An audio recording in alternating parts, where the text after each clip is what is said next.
Hoje o vídeo é especial, a gente vai falar sobre trabalho, do dia a dia de motorista de aplicativo, mas também sobre algo muito importante, que é a vida de pai. Pai não precisa ser perfeito.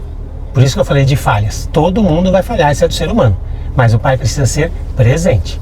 Se você é pai e já sentiu aquele peso de estar distante do filho, se já passou por momentos difíceis no seu casamento, esse vídeo é para você.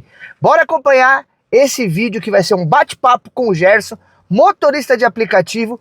E lembrando, um detalhe muito importante, agosto é o mês dos pais, então vamos se conectar com mais um vídeo de entrevista motorista de aplicativo. Assiste o vídeo até o final porque tá muito bacana, vem comigo. No vídeo de hoje a gente vai falar com o Gerson, que tem mais de 30 mil corridas pela Uber, mais de 7 mil corridas pela 99 e também trabalhou com transporte executivo.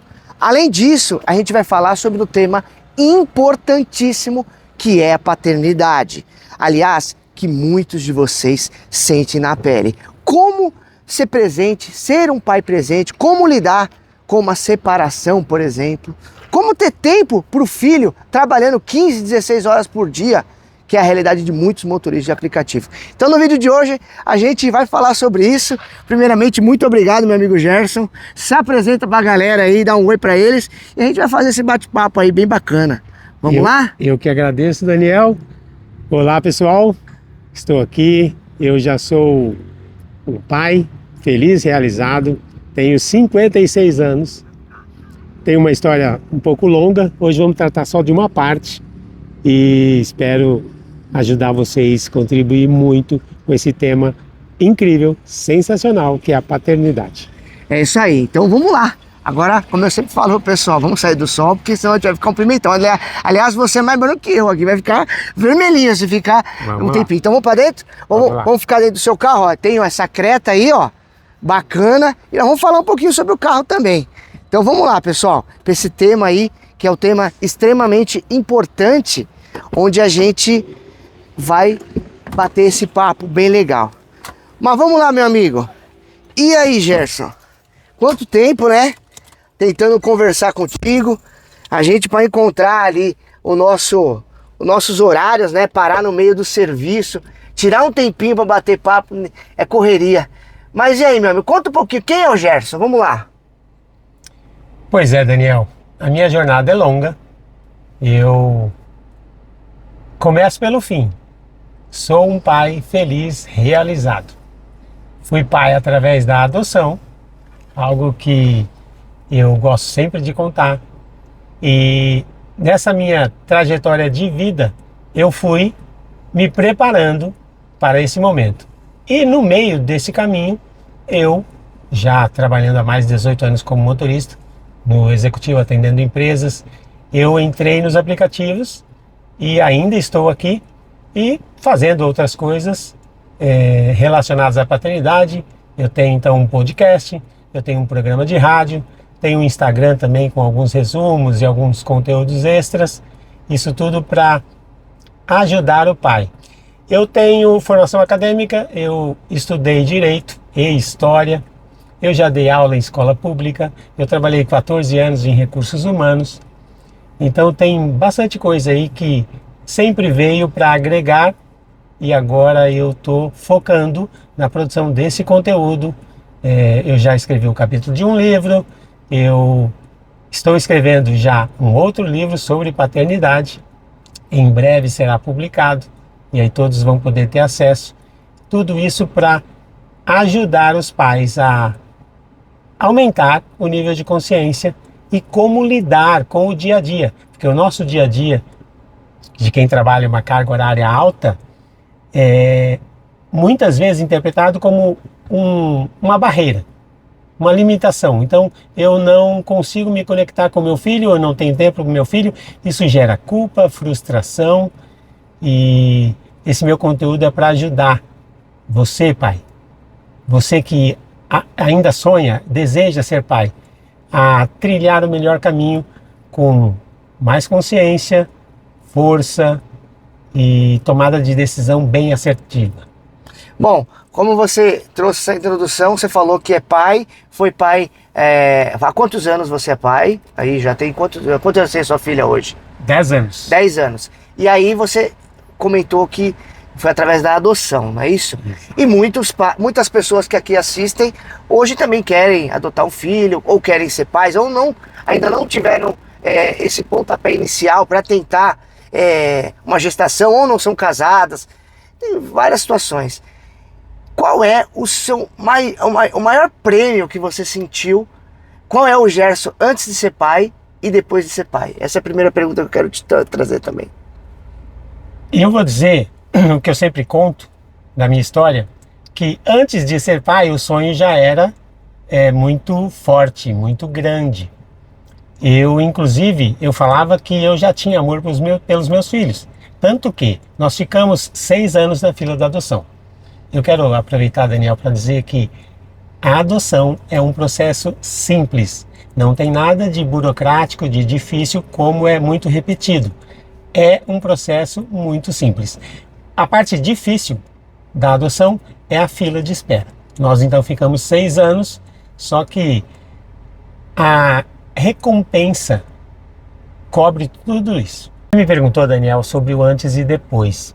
Eu conto sempre a minha história de que o amor que eu tinha pelos meus filhos, o sonho era ter pelo menos 2.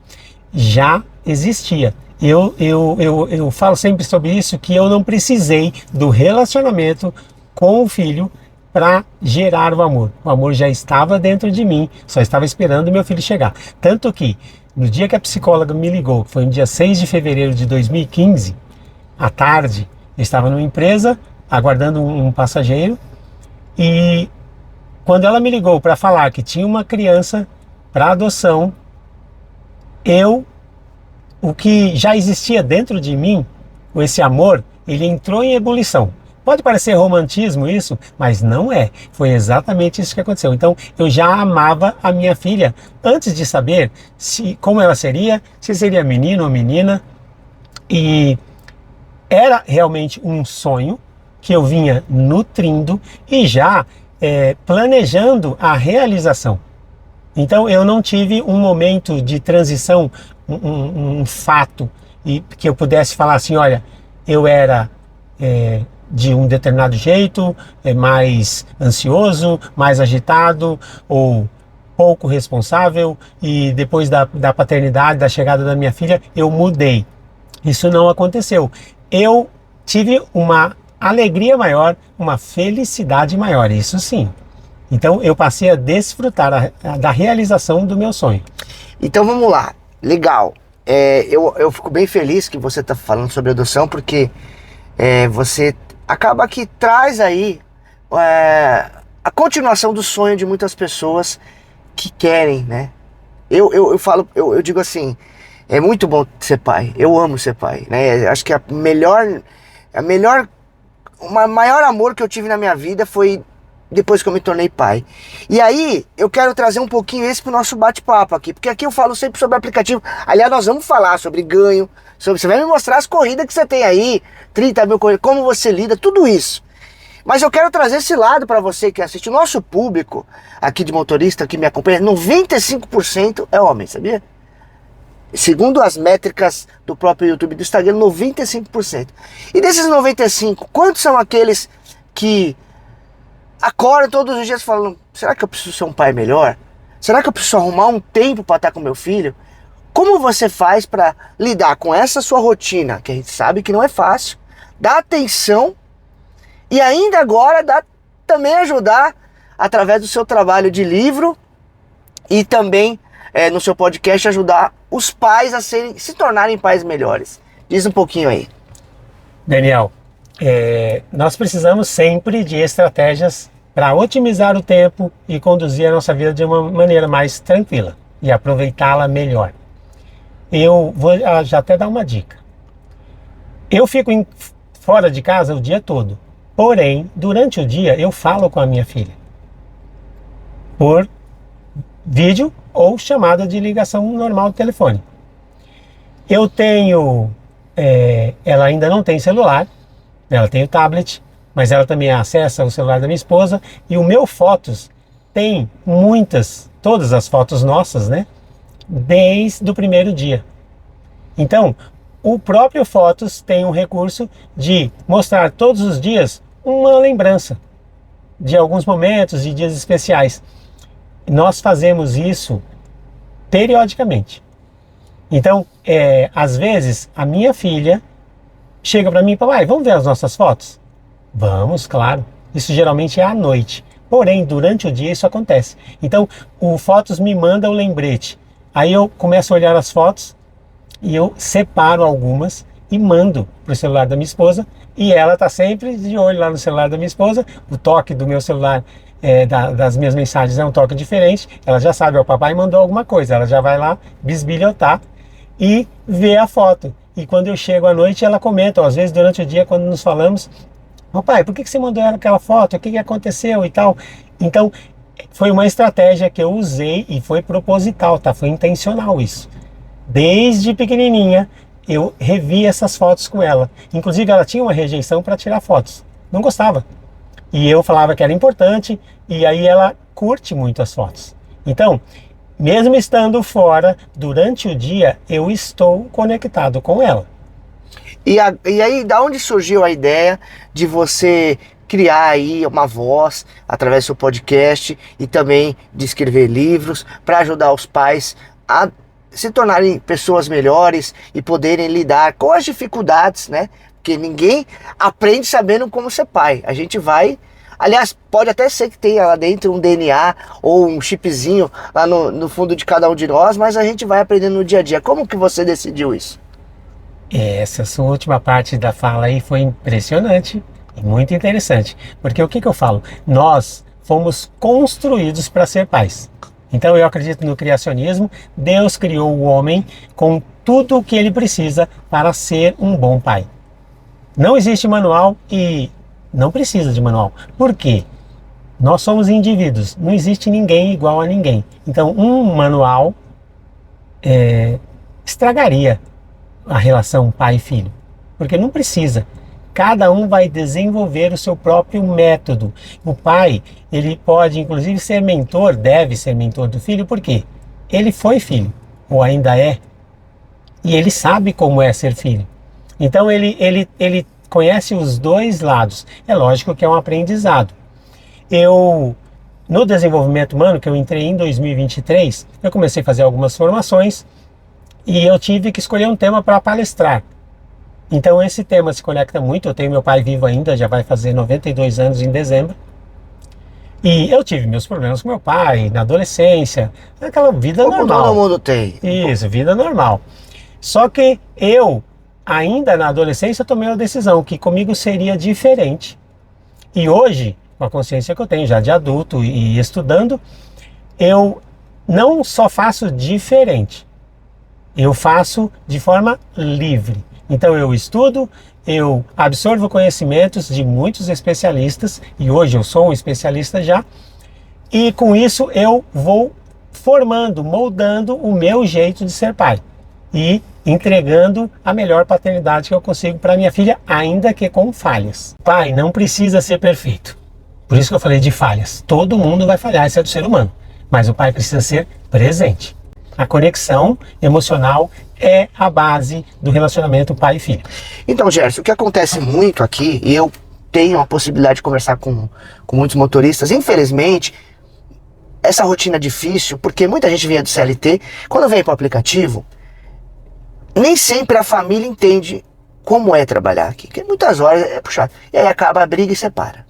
Então, como essa pessoa que de fato se separou, eu espero que quem separou e queira voltar ao relacionamento consiga. Acho que muita gente já passou, eu já passei por isso. Agora, separou de vez. Como continuar ali sendo presente? Como fica o papel do pai com uma separação? Ou até mesmo a dificuldade que hoje os filhos estão dando trabalho também. O que você acha sobre isso aí? Daniel, eu até fiz numa semana do podcast. Meu podcast, o conteúdo é diário, mas é um tema por semana. E eu conversei com pais separados. Porque acontece de muitos pais entenderem que eles se tornaram pais de fim de semana.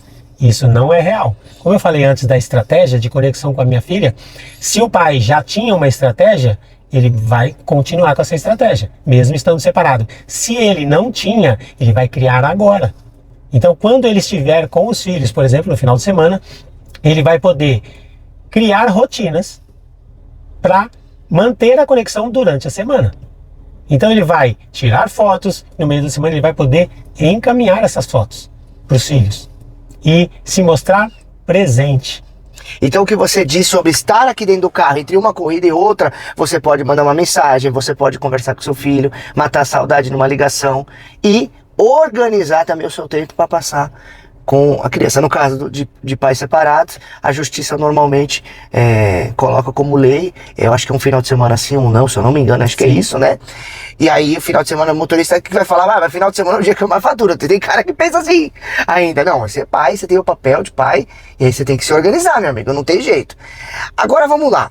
O que mais você acha que, nessa parte, com contato com motoristas, alguém já veio conversar com você sobre dificuldade que tá tendo, quer melhorar, tá muito estressado, chega em casa não sabe dar atenção pros filhos? O que você tem a dizer sobre isso? Muita gente me procura e eu estou sempre aberto a conversar com os pais, porque isso arde, queima dentro de mim como uma missão, como um propósito de vida, né? Eu falar e ajudar os pais. Nós estávamos falando sobre os pais separados. Uma coisa importante, Daniel, para falar é sobre a alienação parental. Esse nome é feio, ele é pesado, inclusive é crime. Então alguns pais podem estar aí do outro lado pensando, poxa, mas Daniel e Gerson não sabem o que eu passo com a mãe dos meus filhos. Eu quero dizer para você que se você tiver intenção e amor, você vai entregar uma paternidade que o seu filho precisa, mesmo diante dessas situações. Porque o seu filho vai saber e vai sentir o que é real, o que você está transmitindo para ele como verdade. Então, seja verdadeiro com seu filho e quando você estiver com seu filho, não fique com o celular na mão. Coloque no bolso, desligue se for o caso. Esquece do dinâmico, gente. Pelo amor de Deus. Bem que não tá tendo esses dias, né? Tudo bem. Justificativas da nossa vida, dessa turbulência da nossa vida, dessa correria, e os nossos filhos, eles, quando nós estamos com eles, eles não precisam saber disso. Então eles não precisam que a gente fale que nós trabalhamos muito para comprar um tênis, para pagar um passeio, para pagar a escola. Eles não precisam ouvir isso, ainda que seja verdade, porque não é porque algo é verdade que precisa ser dito. Os nossos filhos precisam receber de nós apoio. Apoio. E esse apoio tem que ser intencional, tem que ser real, verdadeiro, com amor.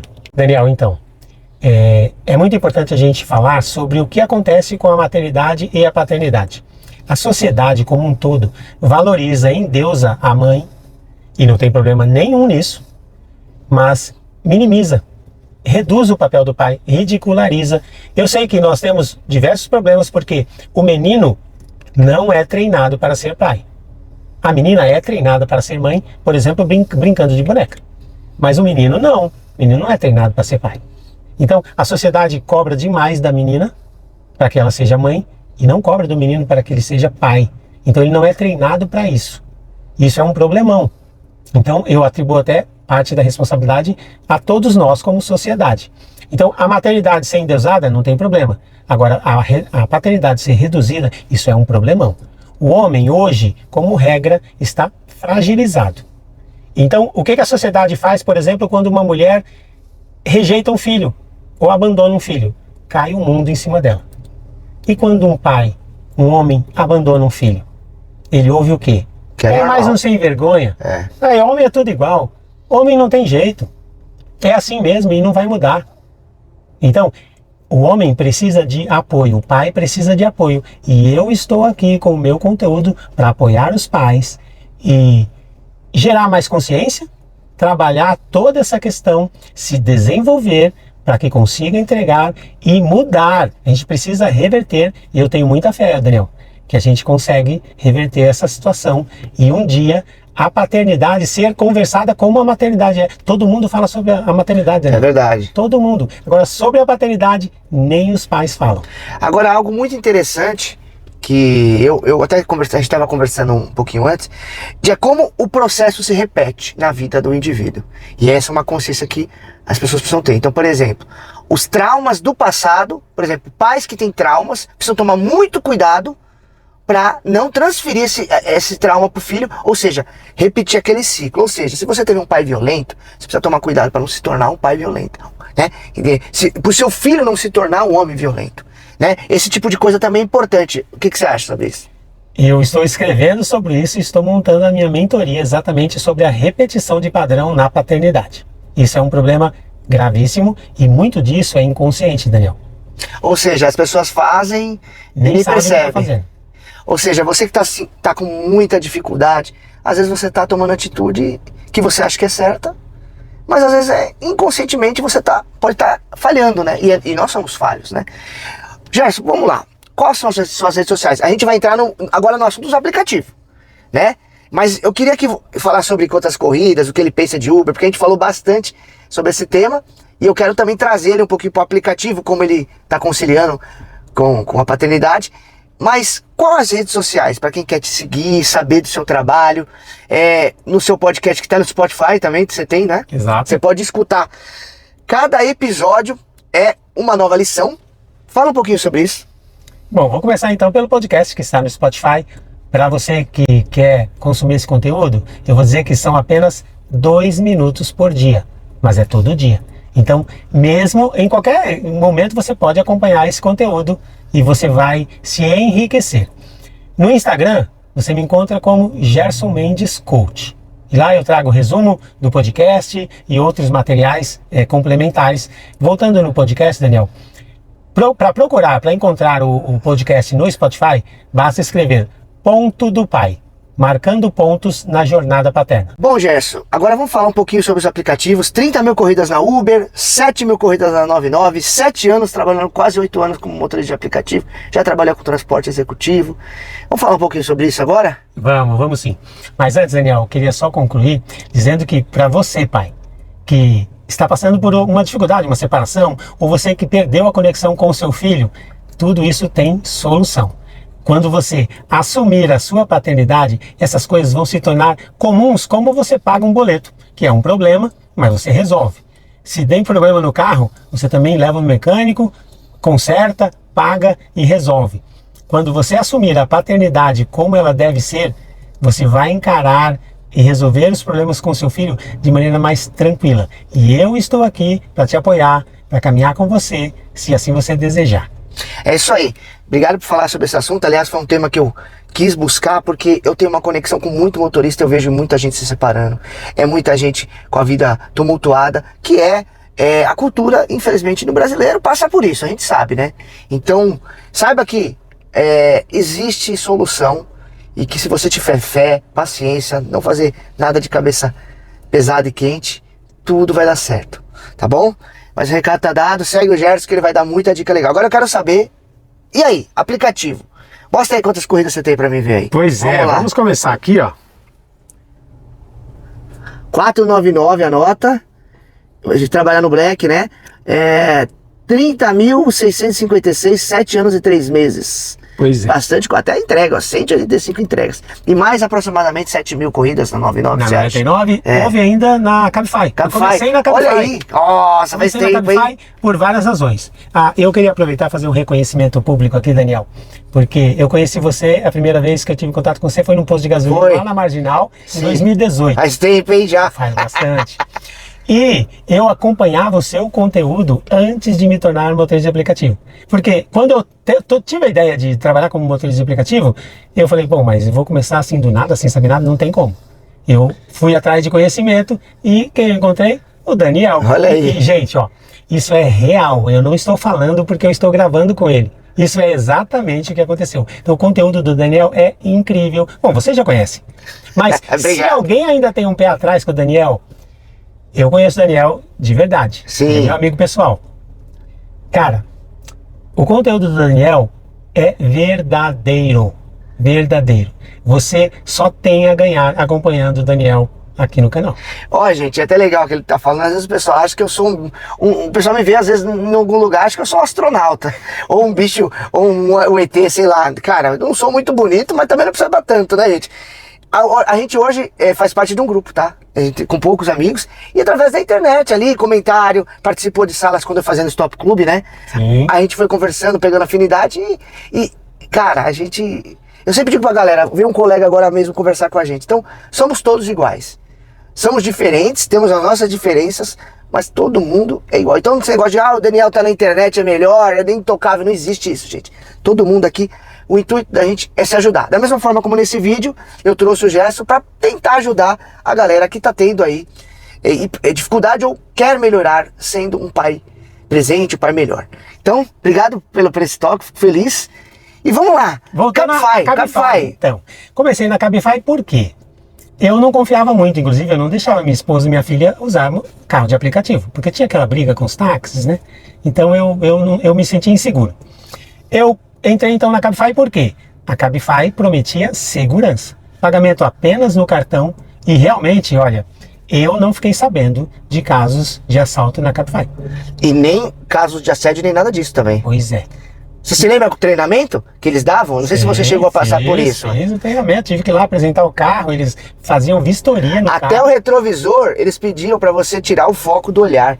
Eu lembro disso aí. Eu não cheguei a fazer o treinamento, nem me passaram. Se eu tiver falando... Não, você sabe que essa questão do retrovisor, eu já fazia antes, já trabalhando com o executivo, né? É uma coisa que eu faço. Meu retrovisor eu não enxergo e o passageiro não me enxerga. Aliás, vamos lá. Como que o Gerson começou no executivo? Mas você falou que teve várias atividades antes, deu aula. Por que você foi para o transporte executivo? Certo? E por que você veio para o Uber depois? Sendo que essas 30 mil corridas dele não é integral. Ele faz bastante executivo com esse carro, que até é interessante porque se fala muito tem que ter Corolla, tem que ter sedã, mas você tem um ponto legal, você é bilíngue também, se eu não me engano, não é isso? E isso te traz muito trabalho com empresas, não é isso? Exato. Essa passagem, Daniel, para o trabalho de motorista, é interessante e a verdade é um pouco dura. Eu tomei algumas decisões erradas na minha vida profissional. Então eu trabalhava em RH, já com cargo de liderança, e a empresa encerrou a filial aqui em São Paulo. E eu tive um desejo repentino de dar aula, e fui dar aula na escola pública. Então eu fiquei 2005, 2006 dando aula em escola pública. Foi a melhor coisa que eu fiz na minha vida, remunerada, profissionalmente falando. Com isso, eu me afastei do RH, só que a remuneração não era tão boa como professor. Sim. Então quando a minha reserva estava acabando, eu falei, bom, preciso fazer algo. A minha primeira ideia, vou voltar para RH. Só que nesse meio tempo, entre buscar uma vaga e encontrar, eu comecei o transporte executivo, que era algo que era para ser provisório, enquanto eu não me recolocasse. Porém, as oportunidades que foram aparecendo, algumas eu até participei de processo seletivo, mas não conseguia a vaga, e outras eu rejeitava, e eu ficava, bom, mas se é para fazer qualquer coisa, eu já estou fazendo qualquer coisa. E acabei ficando no transporte executivo por causa da remuneração, que era muito boa. Sim. Ainda é, na verdade, tá? Ainda é muito isso bom. Antes de existir, Uber já existia esse mercado de transporte. Sim. Também concorrente do táxi. Mas isso é muito por agência? Como funciona essa parte disso? Não, é diretamente com as empresas. Sim, com as empresas. Isso, porque você vai com contatos, né? Você vai tendo acesso. Eu tenho um irmão que já trabalhava com esse atendimento a empresas e através dele foi que eu comecei. Também pegando trabalhos de parceiros, não só diretamente de empresas. E então fui ficando. Durante esse trabalho, o meu desenvolvimento pessoal não ficou estagnado. Eu aprendi espanhol e inglês. Por quê? Quando eu comecei no executivo, eu já falava espanhol, precisava melhorar, mas o inglês ainda estava meia boca. E pagava mais, né, as corridas do bilíngue. Então eu falei, bom, então eu vou investir nisso. Aí me aprofundei no inglês, hoje eu falo inglês de verdade, espanhol também, não é la garantia soy yo. E presto então esse atendimento para empresas, basicamente atendendo estrangeiros. Perfeito. E aí, quando você foi pro aplicativo, por que aconteceu isso? Ah, sim. Houve uma redução de demanda. Então, lá em 2009, teve problemas econômicos, não só aqui nos Estados Unidos também, e as empresas começaram a reduzir a viagem das pessoas. Eu já estava habituado com uma renda. E eu falei, bom, e agora? Vou testar os aplicativos para ver como um complemento de renda. Porque eu tinha intervalos, então às vezes eu buscava alguém no aeroporto de madrugada, levava outro ainda na parte da manhã e só teria um à tarde. Nesse meio tempo, já estando na rua, eu poderia atender os aplicativos. Foi aí que eu Então parti pro aplicativo. E aí você começou na Cabify primeiro. Na Cabify. Porque não tinha tantas polêmicas de briga, essas coisas assim. Nada, era uma beleza. A tarifa era muito melhor. Hoje a Cabify, ela era mais ou menos como ela fosse posicionada hoje, seria o quê? Próximo do Black, como que ela estaria hoje? Mal comparando entre o Comfort e o Black. Sim. Então ela tinha os incentivos, como a Uber E99 Tipo tem. tipo o Plus da 99, talvez. Que ela não dependia muito da dinâmica, né? Sim, Então, entendi. para pagar um valor razoável. Entendi. Tanto que eu preferia, mesmo fazendo menos corridas com a Cabify, eu preferia trabalhar na Cabify, por toda a questão da segurança, e também o faturamento. Então eu fazia menos corrida do que se eu estivesse na Uber e tinha o mesmo ou um faturamento ainda E no melhor. começo tinha as promoções também, né? Não, foi sempre assim. Sempre assim? Sempre assim. Que eu lembro que tinha um negócio assim, fique tantas horas online garantido. Não tinha um negócio assim na Cabify? Não. Na Cabify era com as corridas. Com as corridas, Você tinha o valor tá. garantido, então, de acréscimo. Como se fosse um completo até. Tipo, se você fizesse, sei lá, 200 corridas na semana, eles completavam. É tipo isso, entendi. Tinha isso também, mas Entendi. diariamente tinha, ó. Faça 100 corridas com um mínimo de R$150 garantido. Sim. Então, você fazia 4 corridas curtinhas, pronto, já fazia 150 rapidinho. E aí depois, com o tempo, você foi pra Uber também, porque a Cabify foi piorando, né? Então, a segunda opção era a Uber. O carro-chefe era a Cabify, a segunda opção era a Uber, nos horários de baixa demanda. Sim. Só que a Cabify, com a intenção de aumentar e conseguir mais clientes, ela reduziu a tarifa. Reduziu e pra concorrer com a 99 que tinha chego também, né? Também. E aí foi onde ela sofreu. Então sofreu e aí eu desisti, porque não tinha tanta demanda. Então se era para eu ganhar igual, aí eu fui para Uber, porque eu ainda estava no X, trabalhava com uma Spin. Ela baixou o preço, é como se ela pagasse um Plus e começasse a pagar o X, aí não dava, né? Ela tinha 2 categorias, né? Sim. Que houve também, como o Select virou Sim. Comfort e tal, teve uma mudança de nome, mas quando eles reduziram a tarifa, não tinha por que continuar com eles. E hoje em dia, como está o seu ponto de vista em relação à Uber 99? Você tem 30 mil corridas na Uber. O que mudou de lá para cá? Como você enxerga o mercado hoje, na sua opinião? Eu estou há quase 4 anos no Black. Sou bastante persistente, para não dizer teimoso. Então, eu não abro Comfort, a não ser que eu estou indo para casa. Aí eu abro Comfort. Mas se não, é Black 100%. Para sair de casa, eu moro no Butantã, então para sair de casa, eu uso a 99. Aí com qualquer categoria, porque vai depender do valor que paga. Porque para mim não basta só vir com uma corrida e passageiro. Então eu não tenho muito uma estimativa assim, ou um limite, olha, se me pagar tanto eu vou. Não, é pelo valor da corrida e para onde a corrida está indo. Então se for, por exemplo, para Vila Olímpia, aí eu não vou. Nem pagando bem. Sim. De manhã não compensa. De manhã, porque vai chegar lá não vai ter Exato. corrida. Então eu prefiro ir para Paulista, Bela Vista, Pompeia, Perdizes. Então praticamente a primeira corrida é aquela que você não tenha o lucro que você gostaria, Mas me posiciona. mas se te posiciona. E como você vê o mercado hoje?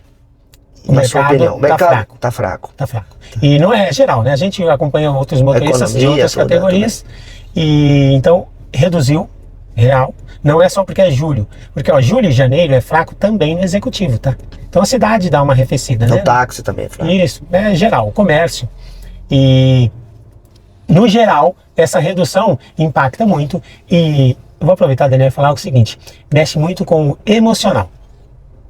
Então, essa parte do emocional desestabiliza o motorista e ele, às vezes, toma decisões erradas. Então, eu encontro motoristas do Black com carro, não importa se é híbrido ou não, fazendo muitas corridas do X. Ou seja, ele bate o desespero, a gente costuma dizer, né? Bate o desespero e eu já tive situações que o motorista me mostrando o aplicativo e tal, e aí eu vejo, mas o que esse monte de corrida do X está fazendo aí? Ah, não, é porque eu precisava pagar a conta da luz. Mas você pagou a conta da luz? Paguei? Com que dinheiro? Porque o carro do Black que faz corrida do X cobre o custo só, no meu cálculo. Então você não pagou a conta da luz. Você pagou com o seu dinheiro, não com o dinheiro do seu trabalho, porque não ganhou. E assim, qual a dica que você dá pra galera que já tá nessa situação preocupado, na galera que pensa em começar e depois a gente vai mandar um recado para as plataformas, porque tem que melhorar nas plataformas. É difícil. mas nós precisamos encontrar um caminho. Então, trabalhar no X é possível ter um ganho parecido ou até igual ao Black. Ah, mas como isso é possível? Na minha opinião, é uma ilusão alguém que sai do X e vai para o Black pensando que vai ganhar mais. Tá, mas por que você continua no Black? Você vai entender. Por que eu continuo no Black? Aí é uma questão. Qual é a questão que você vê no Black? Por que se ganha parecido, ou o Black ganha um pouco mais, mas o custo é maior, por que ficar no Black? O desgaste de trabalhar no X é muito alto. É muito alto. Eu não faço muita distinção do público, Daniel. Porque eu tô há quase 4 anos no Black, então eu fiquei 3 anos e pouco no X. Então eu conheço todos os públicos, já atendi Osasco, Carapicuíba, Brasilândia. Então eu conheço todos os públicos de todas as categorias. E as pessoas são pessoas. Então, independente de onde elas moram, onde elas trabalham, quanto elas ganham, o que tem, o que não tem, o comportamento delas é pelo que elas são, pelo que elas decidiram ser. E ponto. Então, eu não vejo que alguém trabalhando no Black vai ficar mais feliz, tranquilo, porque está atendendo pessoas educadas, que não vão faltar com sobre respeito. Educação eu concordo. Agora, sobre região é mais seguro. E você se aventura menos. É a qualidade de vida. O que você está querendo dizer é o seguinte, gente. No X ele fica lá, aquele grilinho lá. Plim, plim, aí você tem que ficar assim. Aí você tem que... Não. E você tá trabalhando recusando corrida. Porque quando você recusa, você está em atividade. A diferença é que talvez ele está querendo dizer o seguinte. Apesar do Black, muita gente fica nervoso porque demora a tocar. No Black dá pra você conversar com a tua filha mais tempo. Sim. No Black dá pra você ler um livro. No Black dá até pra, se tiver num lugar mais tranquilo, você encostar o branco e dar uma descansada. No X aquilo fica tocando direto. E aí, você faz o faturamento igual.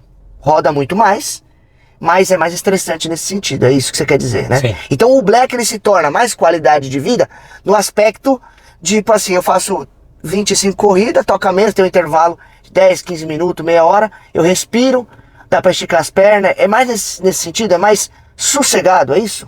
Isso. E tem a questão da periferia. Isso não tem como a gente negar. Então, trabalhar na periferia é mais desgastante. O estresse de preocupação com assalto ou qualquer outra complicação, por exemplo, se você entra no Paraisópolis, tem crianças andando de bicicleta. Você tem que ter muito mais cuidado. Porque se acontece alguma coisa, se você derruba alguém, não importa se é criança ou jovem, se você derrubar alguém dentro do Paraisópolis numa bicicleta, você vai arrumar uma confusão. Vai ter problema. Então, problema. Você entra gastando mais energia, se desgastando mais, você fica mais cansado trabalhando no X nessas condições. Tá, e como você vê hoje, chegou elétrico, chegou híbrido, novas categorias da 99, o táxi voltando com mais qualidade, isso também afeta a demanda do Black. E como você vê esse novo mercado? Porque quando você começou, só tinha praticamente Uber X, Comfort, que era Select, Black, aí você tinha Cabify, 99, Pop. E depois chegou o InDrive. Hoje, se botar na mão aqui, dá mais de 13 categorias. Já parou pra pensar nisso? Só na Uber é Uber X, Comfort, aquele Business, Black Bag, né? Você tem 5. Aí na 99 o Negocia, Expresso, Pop, Plus e o Electra Pro. Já são 10. Aí você vai pro InDrive, já tem mais 2 no InDrive. Aí você tem mais o táxi. Então mudou alguma coisa aí. Os carros elétricos mudou bastante. Mudou bastante. Eu ando no GNV.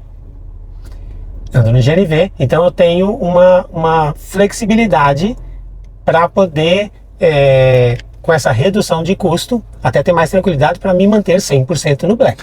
Você roda no GNV há quanto tempo? Sempre. E você acha que vale a pena? No X. Você acha que vale a pena? Hoje não mais. Porque você está perguntando valendo a pena se é expressivo a economia. Sim, se é expressivo, mas você acha que vale a pena comparando com combustível líquido ainda ou não? Ainda vale. Você acha que não vale a pena na questão do gasto com o equipamento, talvez?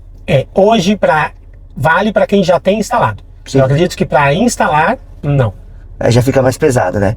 Mas a conta que eu vou te falar, eu, por ter o carro híbrido, posso te falar. O que você gasta com o GNV é parecido com o carro híbrido, sabia? Quanto você gasta nesse carro, no GNV, para rodar 200 km? Vai variar bastante, mas talvez R$80. R$80. Quanto você gasta na gasolina para rodar os mesmos 200? Eu nunca andei, não tenho a mínima ideia. Então eu vou te falar pela Kicks. Eu acho que isso aqui, eu já falei algumas vezes, é importantíssimo. O Corolla para rodar 200 km você vai gastar entre 60 e 70 reais. Vai ter dia que vai gastar 60, vai ter dia que vai gastar 75. Também tem a variação. Quando eu rodava com a Kicks, eu gastava esses 80 reais para rodar 200. Se eu fosse rodar na gasolina, eu gastaria uns 140. E o híbrido hoje, para rodar 200, eu gasto quanto? Entre 60 e 70. Então, há diferença de 15, 20 reais por dia em comparação ao híbrido. Essa conta eu já fiz. E eu canso de falar que o GNV, por mais que ele não seja tão vantajoso como você comparando lá atrás, por causa da instalação, das revisões, ainda assim, na bomba, ele é mais próximo do carro híbrido. Não é vantagem. Sim. Agora, do carro elétrico, o elétrico é muito mais barato. Agora a gente está num mérito de desvalorização, um monte de coisa. Mas eu costumo dizer o seguinte, o elétrico gasta 1/4 do carro a combustão. O híbrido gasta metade do carro a combustão. O GNV ele gasta um pouco mais da metade do carro a combustão. E o combustão... recentemente você fez um conteúdo sobre isso. Exatamente, porque eu já tive a oportunidade de trabalhar para todos. Manda um recado para o Uber para 99 para a gente finalizar esse vídeo aí. Que situação, hein, Daniel? Você me coloca agora? Porque o Uber 99 precisam mudar algumas questões em relação à tarifa. Ela, na verdade, elas já vem mudando, né? Reduzindo a tarifa, isso é uma realidade. Inclusive, semana passada e retrasada, a corrida mínima no Black, que era 9,51, apareceu por 9,40. É 1,2% de redução? Mas é redução. Disfarçada, né? Isso. Pode ser um teste? Não tem como saber. Um bug? Não tem como saber. Eu tô sempre com os 2 pés atrás. Então, nas pesquisas da Uber, que eu continuo respondendo todas, e não é só mensal, a da 99 geralmente acho que é mensal, pelo menos era antes. Eu respondi antes a da 99. Hoje não tenho respondido mais. Agora da Uber eu respondo todas. Eu faço questão, de vez em quando eu mando textão e eu coloco nos grupos, respondi a pesquisa e no campo de livre lá, eu coloquei esse texto aqui. Até se quiser copiar e colar lá, pode fazer isso. Mas uma coisa que eu repito em todas as pesquisas, a Uber não respeita os motoristas. Isso é o meu sentimento. Ela não tem a visão que eu tinha inicial, eu até comentei isso com o Daniel, uma preocupação tão grande como eu imaginava com o passageiro também, tá? Mas com o motorista a situação é entristecedora. Realmente o motorista é praticamente descartável, dependendo do ponto de vista. Então, e não é ao mesmo tempo. Eu não quero fazer aqui apologia contra ou fazer alguma coisa de que eu estou cuspindo no prato que eu como, não é isso. É porque a realidade é difícil, mas a vida é difícil. Não tem nada tão fácil na vida. As plataformas, elas precisam rever as tarifas a ponto de fazer com que a operação fique equilibrada para o motorista. Porque está desequilibrada. Então, o custo está alto. Na pesquisa da Uber sempre vem. Você concorda que a Uber é a melhor opção e tal? E por que você não continuaria a dirigir pela Uber? Quais são os problemas? Eu sempre coloco lá, alto custo, pouca demanda. Tudo bem, a questão da demanda não dá para atribuir a responsabilidade a eles, porque isso é a movimentação da sociedade, dos passageiros. Isso aí não tem como a gente falar. Mas a tarifa sim. Mas a tarifa, eu vou interromper. A tarifa no aspecto de que ela encontrou uma forma de lucrar mais quando ela coloca a taxa variável. Né? Porque ela oferta menos o motorista e cobra mais o passageiro. Porque a questão social também, tem pessoas aí que estão com a grana curta. Então assim, a economia também. Mas a Uber dá um jeitinho. Um jeitinho de, se ela não aumenta tanto para o passageiro, ela está tirando do motorista e aumentando o lucro dela. Essa é a percepção que a gente tem um pouco. Então, o recado que fica para a Uber é o seguinte. Apesar dela achar que o motorista não faz conta, o motorista sabe que está sendo, de certa forma, ali enganado. Porque como a taxa de cancelamento, que era 5 e pouco, vai para R$4. Onde já se viu isso? Do nada. E ninguém dá uma satisfação. Simplesmente faz do jeito que quer. É complicado. Bom, é isso. Manda um recado final aqui pro pessoal que tá assistindo. Bom, acredito que a maioria que acompanha o Daniel seja motorista. Nós temos, diante dessa baixa demanda, pensado diversas situações. Uma delas é partir para o carro híbrido, muita gente tem ido, ou elétrico. Eu acho que tudo isso tem que ser estudado com cuidado. Com cuidado. Não é o caso de a gente se enfiar em dívida com prestação alta. Não é o caso. Porque isso vai trazer mais desgaste emocional. E nós não precisamos de mais desgaste emocional. Então eu, por exemplo, meu carro está quitado. Eu quero ir para o híbrido? Quero. Porque eu vou ter a vantagem de atender o Electric Pro da 99. Sim. Então isso vai me ajudar. Mas eu não posso ir atropelando. Você não pode se precipitar, isso. Exato. Então é melhor, às vezes, ter mais paciência para fazer um negócio. Que nem outro dia um colega veio falar comigo. Pô, Daniel, mandaram uma mensagem assim. Tem uma Kicks quitada. Você acha que vale a pena eu comprar um BYD King?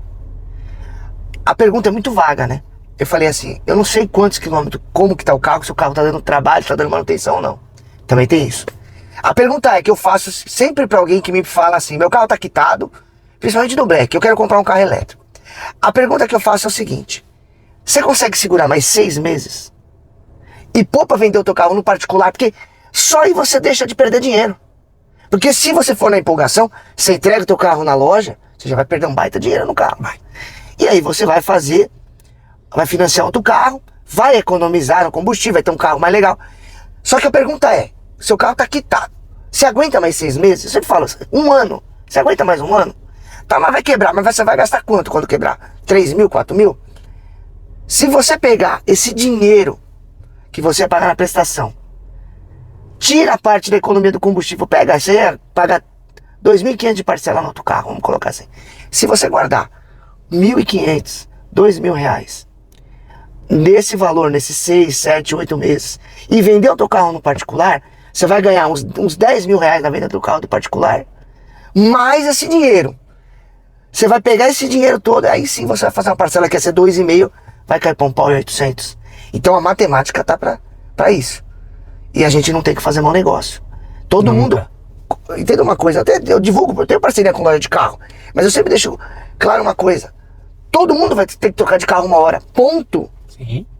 Só que a diferença é quando e como. Porque o ser humano hoje é movido à ansiedade de consumo. E aí você acaba comprando um carro na hora que você deveria estar poupando para trocar de carro daqui um certo tempo.